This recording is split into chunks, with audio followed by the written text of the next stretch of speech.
This is VIJAY Jagadish. This class is brought to you by Victor Growth Academy. In this video, we're going to talk about Indian Constitution. The topic is Indian Parliament. Okay, as you know that India has adopted a parliamentary form of government. We have a parliament there, and from there only the government is coming. So parliamentary form of government means there's a parliament as a representative of the people. See, we are not electing anybody as a Prime Minister of India. We are not electing anybody as a President of India. We are electing members of the parliament. From there, the party which chooses to which gets the maximum majority in the parliament, they form the government. So that's what parliamentary form of government. Now, of course, there's a British legacy. British parliament is the oldest parliament. They are mother of all parliament. So from their legacy, we have got in India also. So we have got parliament, and Indian parliament is a bicameralism. Bicameralism means we have got two houses of parliament. One is Lok Sabha, the other one is Rajya Sabha. So in this class video, we'll be completely covering the entire parliament, which is useful for all the competitive exams, including civil service, TNPC, Kerala PSC, or any PSC, and you can score high marks. So Indian Parliament is a head of the legislative body. That means, see, if you take a state, an organ, or you can say pillars of democracy, there are three organs, which is executive, judiciary, and legislature. So head of the legislature is Indian Parliament. Okay. So Indian Parliament has been modeled with respect of Westminster type of, that means UK Parliament. So we have bicameralism. I'll read to it is bicameralism. It is Lok Sabha and Rajya Sabha are the two houses of Parliament. So let us start and we'll see how this Parliament is working, what are the functions of Parliament, and what are the powers of Parliament, how this Parliament is made up of all those structures. So in Parliament, what happens? There's a two houses. So Lok Sabha is known as House of People. House of People. It is a little more powerful also. It is having 545 members, out of which 2 members are nominated belonging to Anglo-Indian community. Okay. When you look at the same numbers in terms of Rajya Sabha, there are 250 members, out of which 12 members are nominated belonging to see lot of cases when I'm teaching, people are saying sports is not one of the criteria to be nominated in the Lok Sabha or in Rajya Sabha. So the criteria is for Lok Sabha it is Anglo-Indian community, and for the Rajya Sabha it is science, art, literature, science, or social science. 12 members, both the nominated members are nominated by the president. Okay. Now look at the duration, how long this Lok Sabha, Rajya Sabha will be in duration. Lok Sabha normally having the 5-year tenure. Normally it is having a 5-year tenure. But in some cases, means if there is a national emergency under Article 352, then the life of the Lok Sabha can be extended to 1 year at a time, and any number of, as long as you have got national emergency, you can keep on extending the life of the Lok Sabha 1 year at a time, and you can keep on extending. At the same time, Lok Sabha can be dissolved even before the 5 years by president. So Lok Sabha's duration is normally 5 years. It can be extended on a occasion like national emergency for 1 year at a time, and it can be dissolved even before that by the president. Now in case of Rajya Sabha, in Rajya Sabha, whenever I am asking Rajya Sabha, the people who have already studied the polity, they will say 6 years. Okay, but that is not correct. Whenever the parliament, when I am asking the question, what is the duration of the Rajya Sabha, the answer should be permanent house. Rajya Sabha is a permanent house. It cannot be dissolved. It doesn't vacate their office completely. The entire people do not vacate the office. Okay, so Rajya Sabha, what is Rajya Sabha? Rajya Sabha is a permanent house. Each member of the Rajya Sabha have a tenure of 6 years, and it is modeled in such a way that every 2 years, 1/3 of the member retire. Every 2 years, 1/3 of member retire. So Rajya Sabha can never be dissolved. It is a continuous. It will be there. So duration is Lok Sabha is 5 years normally, and I told you it can be extended. And Rajya Sabha is a permanent house. It cannot be dissolved. It doesn't vacate their office completely. However, 2 years there will be every 2 years 1/3 of member retire. Okay, this is what the duration. Now look at the election. Before going to election, you can also see what is the eligibility to become member of Lok Sabha. To become the member of Lok Sabha, the eligibility is, the age is 25 years. Okay, the age is 25 and should be a registered voter on any part of India and should be a citizen of India. Okay, somebody will say that there should not be any corrupt charges against you. Those are not there. But of course, if you are convicted for any offences where is the imprisonment is more than 2 years, then you are not eligible. That will come under the RPA, representative Peoples Act. But otherwise, Lok Sabha eligibility is the 25 years of age, citizen of India, and should not hold any office under the government of India or any other state. Okay. Now this office of profit also sometimes getting confused. Okay. People say that if I am a businessman, I am earning, I am a private job, can I contest? Yes, of course you can contest. Now I can give an example. Amitabh Bachchan is a member of parliament. He is a member of Rajya Sabha. So how these people they are earning, but how they are coming? So it only talks about office of profit. They should not have office of profit under the government of India or any other state. Okay, that means you cannot work as a government employee and get a paid salary from the government and also you contest for the election. That is not possible. However, you can have your own private company. Like a lot of people, ministers are there. The cement company is there. They have textile companies. They are the ministers. A lot of examples are there. Okay, so that is about Lok Sabha eligibility. When you talk about the Rajya Sabha eligibility, things are very same. Okay, things are very same, but only thing is the age is 30 years. Age is 30 years, and citizen of India should not hold any office of profit and should be a registered voter in anywhere in India. Now, previously, like around 10 years back and all, we had something called domicile requirement. Okay, what is that? Domicile requirement. That means if you are contesting from this place, this constituency, you should be a registered voter in this constituency. That has been removed. Now, anybody can contest from anywhere. That is why we see that Narendra Modi, who is from Gujarat, he is contesting from Varanasi, and Rahul Gandhi is contesting from Wayanad. All these are possible because the domicile requirement has been removed for the people. Okay. Now, the mode of election, when we talk about the mode of election, Lok Sabha has got a direct election. Lok Sabha has got direct election, that you and me are electing the members of Lok Sabha directly. Okay, and India follows something called adult franchise, that means universal adult franchise. Anybody who is above the age of 18 vote in the election of Lok Sabha, and this system of voting is known by the name first past the post. Okay, first past the post. What happens? Anyone who is getting at least one vote higher than the immediate next person, then he is a winner. That is known as first past post. And here we are least bothered about did he get 50% vote? Did at least 50% of people are supporting him? Doesn't matter at all. Like for example, I give an example: 1,000 voters are there, but out of it only 500 people voted. Okay, and out of which he got 101. Okay, and he is a winner. That means out of 1,000 people, only 100 people have voted for you, and still you are the winner. That is what the you can say lacunas are, the limitations of the first past the post system. But however, that is the most successful and that's the most easiest way of electing a candidate. So that is followed in India for the Lok Sabha election or the state assembly election also, first past the post. In terms of Rajya Sabha, it is an indirect election. We are not voting to the Rajya Sabha members. We are actually voting MLAs, member of legislative assembly. That means the MLAs are in turn electing the Rajya Sabha members, and the system of voting is proportional representation by means of single transferable vote.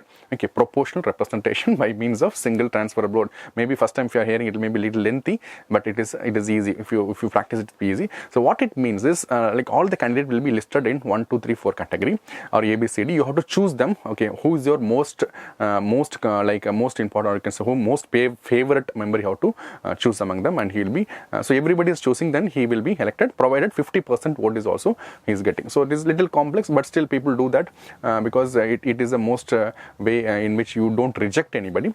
And often one question comes in any competitive exam is what it means that proportional representation by means of single transfer vote. One of the option will be a person will have one single vote, and that is correct. Okay, only one vote you will have, but you can give an option 1, 2, 3 for the people. Okay, so we have seen eligibility, and we have seen duration, and we have seen mode of election. Okay, now let us talk about the presiding officers. Okay, presiding officer of Lok Sabha and Rajya Sabha. Okay, presiding officer of Lok Sabha and Rajya Sabha is you have a speaker. Okay, speaker as a presiding officer of Lok Sabha, and the presiding officer of Lok Sabha is elected among themselves. Okay, very important. Like for example, if you want to become minister in India, it is quite easy. Like Prime Minister can choose you. Okay, and you can become minister, and within 6 months you can become a member of either Lok Sabha member or Rajya Sabha member. That is possible. Okay, but to become the speaker, you have to be the member of Lok Sabha. to become the speaker, you have to be the member of Lok Sabha. Okay, that means you cannot be an outsider. Okay, at the time of the election, you have to be a member of Lok Sabha. So that is why I am saying speaker is elected among themselves. Okay, now the system of voting for this also proportional representation by means of single transferable vote, and speaker is elected. And what is the role of president in this case is, write down, president can fix the date of election of speaker. Okay, he only fixes the date of election of the speaker. However, he does not appoint the speaker. The president does not appoint the speaker. There is nothing called appointment of the speaker. Speaker is elected. Okay, once he is elected, then normally people will be ceremonially bringing him to the chair. That is how it is worked. Okay, now look at the like on the tenure of speaker. That is also quite interestingly different. He does not hold office during the pleasure of the president. That is very clear, and his office of tenure is not in accordance with the life of the Lok Sabha. Okay, very clearly understand. Okay, for example, I am saying if the Lok Sabha is dissolved, the speaker does not vacate his office. The speaker does not vacate his office. He continues to be the speaker. He continues to be the speaker till the first meeting of next Lok Sabha. Okay, fix the first. That means now we have got 16th Lok Sabha is over, 17th Lok Sabha is coming. Okay, or now 17th Lok Sabha is over. So if it is dissolved, okay, for that matter, 5 years tenure is over. When the next Lok Sabha is turning, okay, during the election period, okay, where all the members have vacated their office, the speaker continues to be in office till the first meeting of next Lok Sabha. Okay, so that is little different. And of course, when he is not happy, he can also resign from his office. During resignation, he can submit his resignation letter to the deputy speaker. Okay, again, it is different. Okay, normally when you resign, you have to give your resignation to the your superior officer. But in this case, speaker submit his resignation letter to the deputy speaker. Okay, because that is a person who has to act in the absence of speaker. Now, speaker can also be removed from the office. How to remove him? You have to give him 14 days notice. Okay, and during his removal, the speaker has got one power, or you can say privilege. That means he can vote in the first instances. Normally, when the bill is coming in the Lok Sabha, he cannot vote in the first instances. He has to wait. Okay, he has to wait in the sense if there's a tie. If a tie, that is people saying yes and people saying no. Okay, both are in same 50-50%. Then he acts as a tiebreaker. Okay, so normally he is having something called casting vote or a tiebreaker vote, but during his removal he can vote in first instances itself. Okay, that is what the position of speaker. Now coming to the position of Rajya Sabha's presiding officer, the chairman, what you have to understand is chairman is an outsider. Chairman is an outsider, and he is not elected among the Rajya Sabha members. Okay, how it is an outsider? Write down the vice president. The vice president is an ex officio chairman of Rajya Sabha. Vice president is an ex officio chairman of Rajya Sabha. That means anyone who is a vice president, he is automatically becoming the chairman of Rajya Sabha. Okay, that means already I told you that the members of the Rajya Sabha will hold 6 years tenure, whereas the chairman of Rajya Sabha, that is vice president, will hold something called 5 years of tenure. Okay, so that is what it is. And so if he is removed from chairman, like for example, he can submit his resignation letter. Now again, one thing you can see, I was always insist on comparative study. You can see like a speaker submit his resignation letter to the deputy speaker. So we can expect the chairman of the Rajya Sabha will also submit his resignation letter to the deputy chairman, but that doesn't happen because chairman is not the chairman, actually he is a vice president. So vice president submit his resignation letter to the president. Okay, that is quite interesting. And if he can resign, that is okay. And if you want to remove him, you can remove by resolution passed in the Rajya Sabha. Okay, and during his removal, okay, in the case of speaker, I told you that speaker is capable of casting his vote in first instance during his removal. But in case of Rajya Sabha chairman, he does not have the power of voting when he is being removed. In other cases, he has got a casting vote. Okay, so that is also we have to understand. Okay, during his removal, he cannot vote, but when the bill is passed, he has got a vote even though he is not a member of Rajya Sabha. Okay, these are the presiding officer of Lok Sabha and Rajya Sabha. Now coming to the deputy speaker. Okay, deputy speaker is actually elected among themselves, and his role is to act as a speaker in the absence of speaker. And there will be deputy chairman, and he is elected among themselves. And among themselves means deputy chairman has to be the member of Rajya Sabha, and he acts as a chairman in the absence of chairman.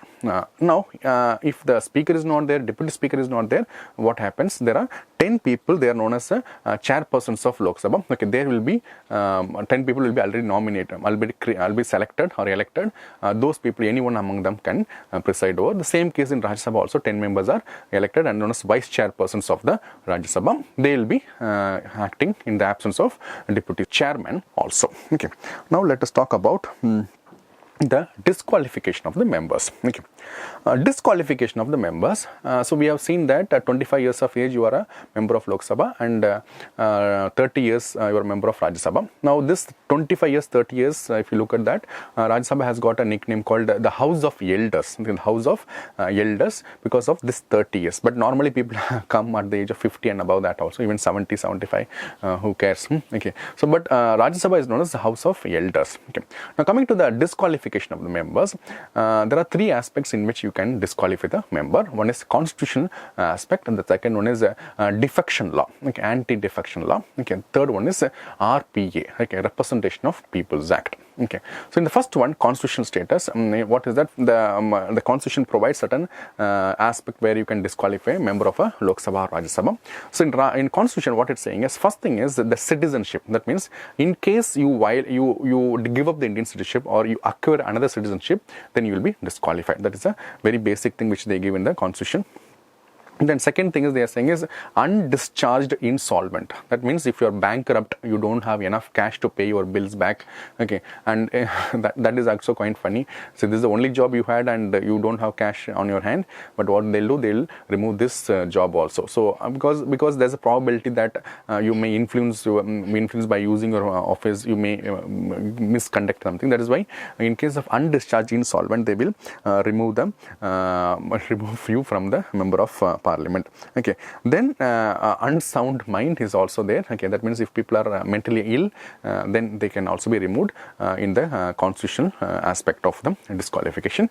And also there is one more aspect of any law made by the Parliament. That means the Parliament can bring new law and they can make any person as a disqualified is also possible. Okay, and last thing, office of profit. So I'll give an example. Sonia Gandhi, there was a threat that she'll be disqualified because she was a member of Lok Sabha as well as she was a chairperson of NAC, National Advisory Council. Okay, so National Advisory Council, she was getting a paid salary and she was also a member of Lok Sabha. So there was a threat. Then they got an amendment, they got an ordinance in which they said NAC is an exception to the office of profit. So there are a lot of exceptions are there for office of profit. For example, minister itself. So as a minister, he is getting a paid salary and he is also a member of Parliament. So that is possible because you can have an exceptions. Okay, if it is not exempted, then you can say that there is a problem and you have to vacate your office. So office of profit is also coming under the constitutional status. Okay, next aspect of disqualification is anti-defection law. So this was not originally present in the constitution. It was added by 52nd Amendment Act. Okay, 52nd Amendment Act. It is mentioned in 10th schedule. It is mentioned in 10th schedule, and according to this, any person who is jumping party, okay, that means you have been elected in the ticket of Congress. Okay, after getting elected, you want to join the BJP or you are joining the BJP, that it is amounting to defection and you will be disqualified. Okay, so that is something which is great. Okay, that has been used by people who want to disqualify the rebel. Okay, the reason behind this law is that when you are contesting in the election as a person and also a party in a party ticket, people are voting to you. Okay, not only because it is you. Okay, they are voting because it is a party member. You are a party member and they want, okay, and their party leader to be the prime minister. And I give an example, like if people are voting Shashi Tharoor. Okay, Shashi Tharoor, yeah, he has his own followers, and also if you vote Shashi Tharoor, he belongs to Congress, and the expectation is to make Rahul Gandhi as a prime minister, or anybody from the Congress will become prime minister. That is the expectation of the people when you are voting. Now after getting voted and you become member of the Parliament, then you are jumping, then it amounts to betrayal of the people. That is why this anti-defection law has been brought, and it is present in the 10th schedule of the Constitution, and it was added by 52nd Amendment Act. Okay, then third aspect of the disqualification is RPA, Representation of People's Act, which was passed in 1951. Okay, 1951 it was passed. According according to which any electoral malpractices, you will be disqualified. Example, there are certain limit to which you can spend in the elections, like 70 lakh you can spend as a constituent, one constituency. If you are spending more than that, or you are not giving proper accounts, then you will be disqualified. And if you are bringing in enmity among the people, you are using caste or you are using religion to procure vote, and that has come out, then you will be disqualified. Okay, and I have seen examples, people have used paid news also. Normally we believe what is coming as an article in the newspaper is a real analysis, but sometimes it can be paid also. If it is so, then it is against the norms of the democracy, so that cannot be done. In fact, Madhya Pradesh, one sitting minister was disqualified for paid news. Okay, apart from that, more important thing in the RP is any person who has been convicted, okay, underline the word, and convicted only, not accused, okay, convicted of any crime where the punishment is more than 2 years, then also you will be disqualified. A live example is that Jayalalitha. Okay, Jayalalitha was the first sitting CM to be disqualified when she was convicted in the disappropriate asset case, okay, that the Bangalore court has given. She was immediately disqualified. Okay, after that you can go for appeal, anything you can do, but once it is done, you will be disqualified. So these are the aspect in terms of disqualification of members. Okay, if you have any suggestions, you please do comment. Please subscribe to our channel. Please share this entire information to your friends also. We'll be coming with lot of current affairs. We'll be giving you the entire courses online as well. We do have an offline facility in Thiruvananthapuram and Kochi, and in case of any doubts or any kind of clarification you need about the preparation of the exam, you can always send me a message. Okay, my number has been given below, as well as there you can see in the PPT. Okay, so wish you all the best, and thank you very much.